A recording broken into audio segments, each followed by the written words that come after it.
and doeth them. He said, I will liken him unto a wise man. And in verse 25, he said, when rain come and wind and flow, because this man is standing on this knowledge, he become immovable, unshakable, indestructible by the knowledge he has absorbed. Others might be falling, yet you are standing, and they are looking at you. We are standing together, not knowing there is something that is holding you. Men are not weighed by standing on the weight. It doesn't matter. It is the weight of knowledge that determines the value of man.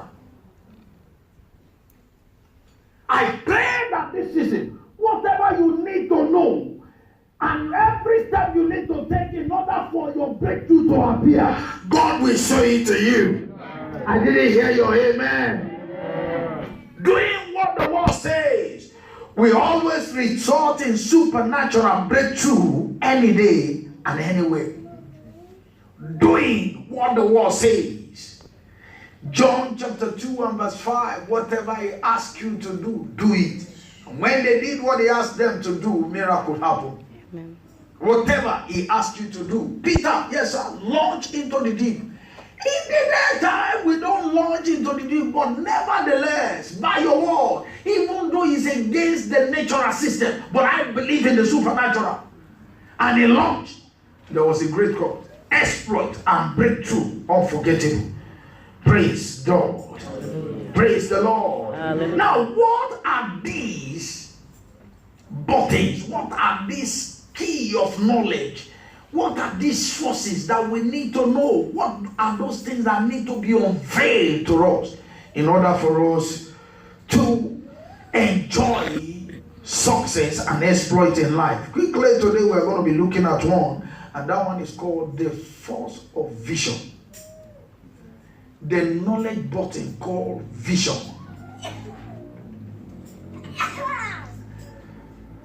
Vision.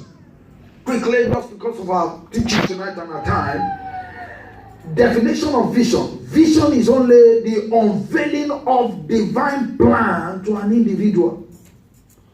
Unveiling of divine plan to an individual. What God has as a plan for you. Unveiling of divine, not the natural one, divine plan. He said in the book of Jeremiah chapter 29 verse 11, he said, I know the thought I think towards you. Jeremiah chapter 29 verse 11. He said, the thought of good and not of evil, of peace and not of evil. And the purpose is to give you an expected end. There is a place for you. Amen. The purpose is to give you an expected end. The plan of your company is to tell you, if you do these hours, at the end of the month, we are giving you so. So that end of the month expectation drives you. Even in the midst of the harsh weather, you go out. Why? There is an expectation at the end of the month. In our life also and in the kingdom, there is always an expectation. Amen. Like this month now. The expectation of God for us this month is for us to have good success. Amen. That's called exploit. And you will have it in Jesus' name. Amen. But there is always what to do. There is an hours of input. Like what you are hearing tonight. You will not miss it in Jesus' name. Amen. Our plans in life is in the hand of God. Now, God determined the plan. All what we need is to discover it. We are not the one that determines the plan. We have to discover what has been planned for us. So I was preparing this note. I said to myself, he said, if you see any good company, before they will roll out a notice or inform people public about a vacancy in a place or on a seat, there is a role to play there. So most of the time when you go to the interview, they speak to you about what they have prepared or expect you to do on that role. You don't go there and tell them, you are making me the MD of finance. Okay, I will tell you, the production, I will do something great. No, you are not for that area. There is a place, there is an expected end from the seed you are coming to. We are the product of God. And there is an expectation from God concerning us. He is the one that determines our own is to discover. I pray that this time you will discover your own. Amen. Jeremiah chapter 29, verse 11 to 14 will help us with that. With a time when you get home, you go and read that. Without a vision, our people is made naked. Naked. Many naked in the society today. Proverbs chapter 29, verse 18. Proverbs 29, verse 18 says, where there is no vision, people perish. That perish there doesn't mean that they will go to grave. It's because they are naked, empty, being tossed around by the wind of life. Here today, here tomorrow, here today, there tomorrow. Why? They don't know where they belong to. Well, I said, thank God for this environment and thank God for this kind of place, which I believe there are still some things like that. In my days back in the place where people like us came from, you will see some people in some campuses. And you will see them spending years in school without any particular goal. And yet they will be telling their parents at home, I'm in the school. Have you seen that before? Many people like that. In fact, some of them, if you see what they are wearing, they will be collecting school fees. They are not paying anything. So what they will be wearing will be different from you. So when you see some of them, you'll be looking at them, we're in this campus together. But you will just see them under the trees. You will see some of them. You will see some of them in library for once. They will just be roaming about aimlessly. And while others are going with that, some of them will become nuisance to the school after some years. You see them joining many kind of groups. Some of them work in the admission center. They will tell you the history of school. Everything about the school, they will let you know. You see, this department, this, and they are not going anywhere.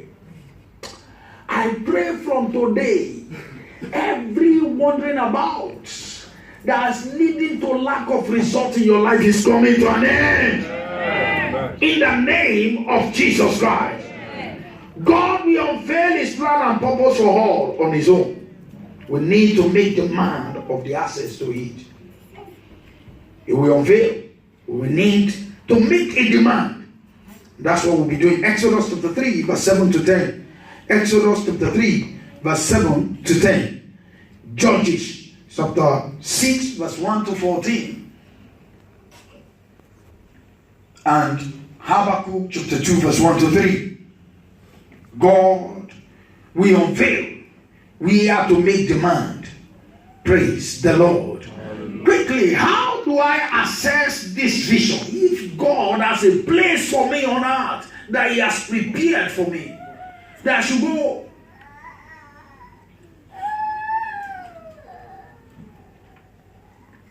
I explained something to some of our people somewhere in our former church before I came down here. And I said, sometimes, take for example, if you look at this, you see, AC or the system on the roof that we're using for the air condition, we can use it for either being heater or to cool down ourselves. Now, if you look at this thing very well, there's some part of this thing that looks like speaker. Am I correct? Now, in case we think that the speaker we have in the church is not enough, please, can you help us to put some engine inside this thing while it's on the roof here? And let him be serving as a speaker for the church. We might try it, but the way we are going to be investing on this thing, we will be wasting our investment. All our resources will be wasted on it. Why? It's not programmed for that. You can use it for it. It might look like it, but that's not it. The function and the engine inside is to function on one another. You can't just, many of us are created for a particular purpose. And we look like some things around. Looking like it will not make us to function well then. So, one of the things we need to is to look deep down within ourselves. Men and brethren, education is good, certificate is good, But I've discovered that 75% of people that make it in their line in life has nothing to do with what they read. That's right. As they were going in life, they just discover you read science, but much more, maybe most of the time, particularly from some part of the world where people like us come from, most of the things we read in the school is to satisfy our parents. Hey. I want you to become a doctor. You must learn chemistry by all means. You must become a doctor by all means. Lord, you discover that you are wired for something else. Maybe an accountant. Maybe a lawyer. I pray that God will open our eyes. Amen. Praise the Lord. Hallelujah. How do we assess vision? Number one, by fasting and prayer. By what? By fasting and prayer. Somebody say why? Because prayer environment is a fertilized environment for vision. Prayer environment is a fertilized environment for vision. Why? Because vision is a spiritual thing. It's a spiritual thing. You need to be in the spirit in order to connect it. So there must be a subjection upon your body and looking unto God. Luke chapter 3, verse 21 and 22. Everybody was baptizing. Jesus was there among them. Luke chapter 3, verse 21 and 22. But Jesus was praying, and as he was praying, the Bible says the heaven over him opened. Only Jesus. Every other people were going into the water. But he went there because he was praying. The Bible says the heaven over him opened. As you pray and fast in these 3 days, the heaven over you will open. And in verse 22, a voice came from heaven. You will hear the voice of God. I said you will hear the voice of God. In the name of Jesus. All men of vision are men of prayer and fasting. Every one of them.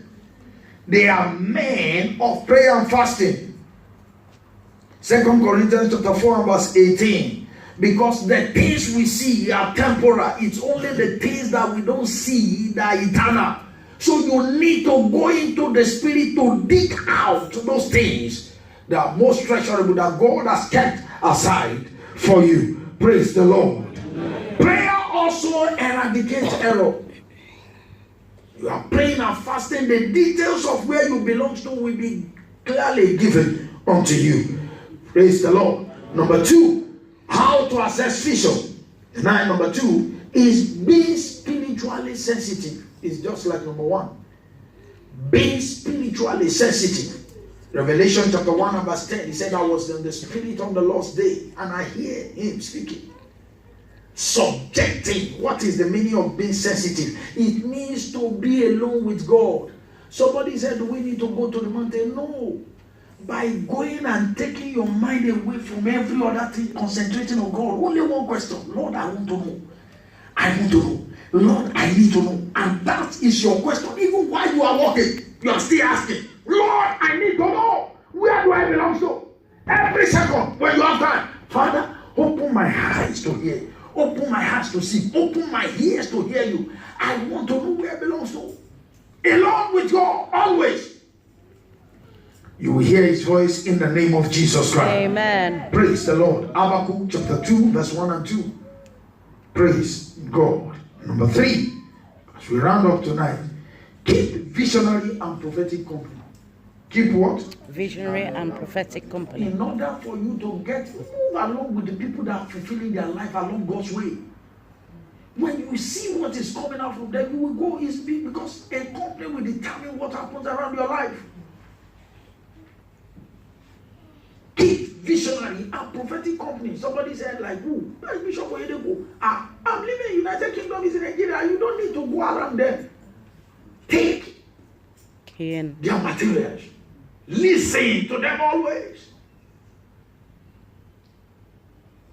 By connecting to them every time. Bishop Oyedepo read a testimony about Smith Wigglesworth was 1978 or 79. And since then, the testimony of one book is causing the man to rule the world today. Just one. Just one testimony. In the book of 2 Chronicles chapter 26 and verse 5, 2 Chronicles chapter 26 and verse 5. Leo prate zozia galabarada. 2 Chronicles chapter 26 and we're reading verse 5. Praise the Lord. Look at what the Bible says there. He said, and this man sought God in the days of prophet Zechariah. This man, Zechariah, have understanding in the vision of God. And as long as he sought the Lord in his day, the Lord made this man prosper. Amen. He sought God by connecting to his prophet that have understanding of the vision of God. And because he's connected to that mind, the spirit, his ways prosper. Rise up on your feet. Your ways